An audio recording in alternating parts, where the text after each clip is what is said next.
கரூர்ல 41 பேர் படுகொலை செய்யப்பட்டதற்கு காரணமான நடிகர் விஜய் எங்கேயாவது அந்த சம்பவம் குறித்து அழுதோ வருந்தியோ எங்கேயாவது தமிழ்நாட்டு மக்கள் ஏதாவது காணொலி பாத்திருக்கீங்களா? பாத்திருக்கவே முடியாது, வாய்ப்பே கிடையாது. ஆனா நடிகர் விஜய் ஸ்மைல் பண்ணி செல்ஃபி எடுத்ததை பாக்குறீங்களா? பாருங்க. அந்த கரூர்ல அங்க சில மணி நேரத்துல அங்க மரணம், அந்த சம்பவம் நடக்கிறப்ப அங்கிருந்து எஸ்கேப் ஆகி அவரு தனி விமானம் மூலியமா சென்னை விமான நிலையத்துக்கு வராரு.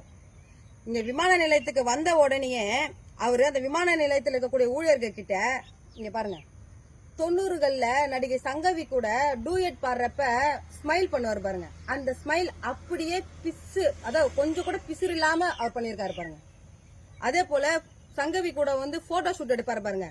இவர் எடுக்கிற அந்த ஊழியர் கூட இருக்கிற செல்ஃபி பாருங்க. நடிகை சங்கவி கூட நடிகர் விஜய் போட்டோ ஷூட் எடுக்கிற அப்படியே பிசுறு இல்லாம எடுத்திருக்கிறாரு பாருங்க. கொஞ்சம் கூட நம்மளால அவ்வளவு பெண்கள் குழந்தைகள் படுகொலை செய்யப்பட்டிருக்காங்களேன்னு மனசுல கொஞ்சம் கூட ஒரு குற்ற உணர்வே இல்லாம, ஒரு ஈவு இரக்கமே இல்லாம நடிகர் விஜய் இதை செயல் செஞ்சிருக்காரு. இதுதாங்க நடிகர் விஜய், இதுதான் நடிகர் விஜய்.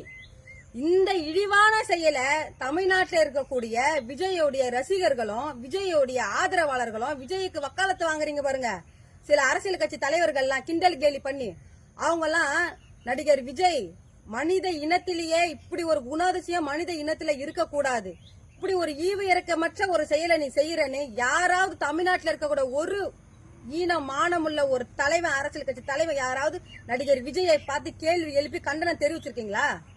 இல்ல.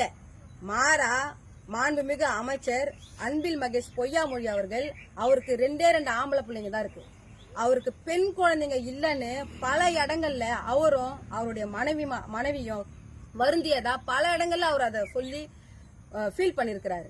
அந்த விஷயத்துலதான் 6-7 பிஞ்சி பிள்ளைங்க, பெண் குழந்தைங்க எதுக்காக நம்ம இறந்தோன்னு தெரியாம சவக்கடங்களை செத்து போய் கிடக்கிறப்ப அந்த மனுஷன் போய் மனசுல அவருக்கு ஈரம் இருக்கு. அவரு சாதாரண மனுஷன், அவரு ஒரு தந்தையா, எந்த ஒரு தந்தையா ஒரு பெண் குழந்தை இறந்து கிடைக்கிறப்ப அது உணர்வுபூர்வமா தன்னை அறியாம கண்ணுல தண்ணீர் வரும், அழுவாங்க. அந்த ஒரு செயலை நீங்க தமிழ்நாட்டில் இருக்கக்கூடிய சில அரசியல் கட்சி தலைவர்கள் அரசியலுக்காக, அந்த ஓட்டு அரசியலுக்காக, அரசியல் பிழைப்புக்காக நீங்க கேலி கிண்டல் செய்றீங்க. தமிழ்நாட்டு மக்கள் இத புரிஞ்சு கரூர்ல மரணம் அடைஞ்ச 41 பேருக்கு நீதி கிடைக்கிறதுக்கு நம்ம எல்லாரும் ஒன்றா இணைந்து போராடணும். தமிழ்நாட்டு மக்கள் எங்களுக்கு உறுதுணையா இருக்கணும்னு இந்த காணொலி வாயிலா வேண்டுகோள் விடுக்கிறேன்.